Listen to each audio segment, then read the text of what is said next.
Good morning. Welcome to Rock Solid Motorsports. It's Saturday morning. We thought we would just give you a real quick uh, sneak peek at a couple of our new arrivals and just let you know a little bit more about us and give our viewers a little bit of advice when it comes to buying a classic car and some homework that we think is good for a potential buyer to do before and after they purchase a classic car for investment or enjoyment, Right. or both investment and enjoyment. But anyway, so welcome to Rock Solid Motorsports. I'm Justin Rockenbaugh. It's my son Tyler Rockenbaugh. Those of you that have called in and talked to us, you spoke to one of us, Yeah. one of us or both of us.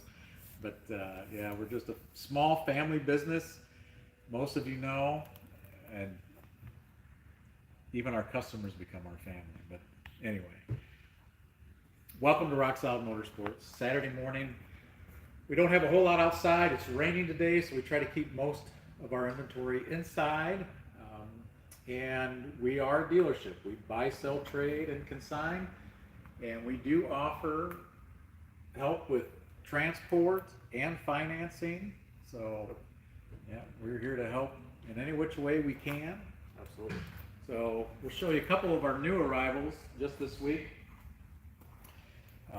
We got in this gorgeous 1959 Ford Skyliner. So it's the hardtop retractable, finished in the beautiful white over red with the red top, tricolor interior, and very nicely optioned car. Automatic, power steering, 352, and power windows. Yep. And it does have dual functioning spotlights, which is neat. It's got the Kelsey Hayes style wheels. We haven't confirmed that they are actual Kelsey Hayes, but they're at least Kelsey true spoke Kelsey Hayes style wheels, and a functioning roof. I mean that top does work just like it should. But beautiful car. Beautiful car. And this is a new arrival just this week as well. We got a 1951 Chevy 3100. It's got a rat rod vibe to it. It's got a Chevy S10 front flip or front subframe and drivetrain. Very nice Riddler chrome wheels. And the money shot on this truck is probably the interior. Absolutely. Yeah, Beautiful. gorgeous custom leather interior. Just it's a nice contrast to the exterior of the truck. It's super comfortable. Looks awesome when you're driving, just kind of looking around. It present well to cruising or local car show. Oh yeah, great driving little truck It for is. knocking around town, going to like Tyler said, cruising, local car show, Easy driving, power steering, power Yeah. brakes. and reasonable price point. This truck is great price point. Yeah, and then another car that we probably really should touch on is this 1966 Chevy 2 Super Sport. It's a true 118 car, so it's a true V8 powered Super Sport from the factory. Now this car has had an extensive restoration. About every inch of this car has been touched with the custom leather interior. The drivetrain on this car, it's got a nicely built 327 with the Muncie 4-speed manual transmission. But as you can see, the engine compartment is show quality and show ready. If Anna can get down low, you'll see that there's almost virtually absent of dust in this engine compartment. It is extremely clean. Yeah, if you want a show car that's done, ready, and it's proven, yeah, this is definitely And a beautiful driving car. It starts easy. I mean, this car was built well. The trunk compartment is like none other.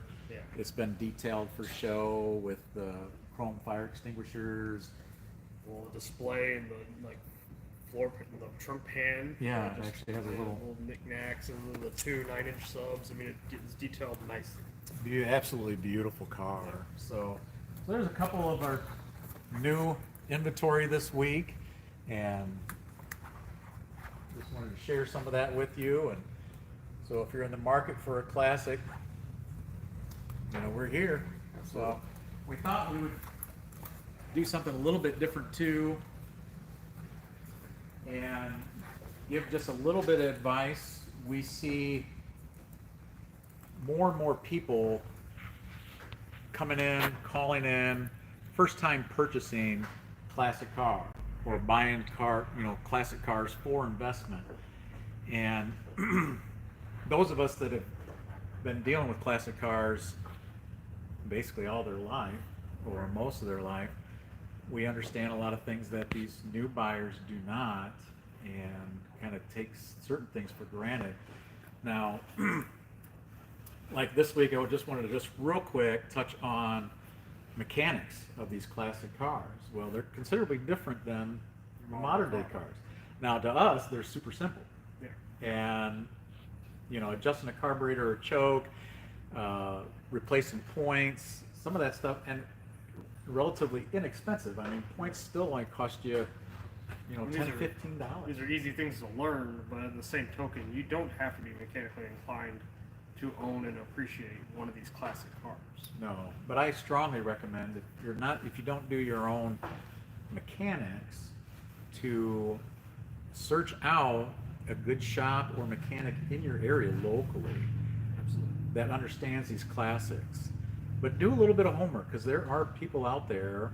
We're very fortunate. There's quite a few shops in our area that understand classic cars. They know how to work on them properly.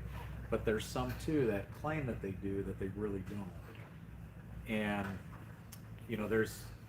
they are simple cars to work on, but you have to understand them.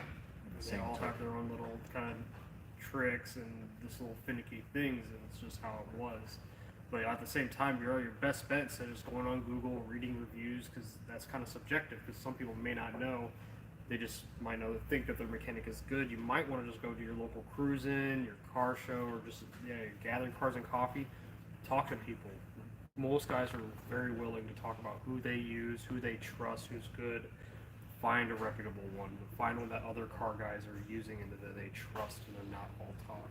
And that's the nice thing about this industry is, car people, for the most part, and you do get those sour apples from time to time, but are good people, and they're passionate about their hobby and these classic cars, and they will share with you if they've found a mechanic that they are very happy with, or they trust, or maybe they know someone.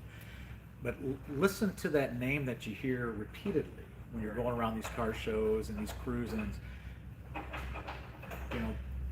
It's the ones that you hear repeatedly good things about. But I strongly recommend to do that homework. If you don't do it before you purchase a classic car, definitely go out and do it after.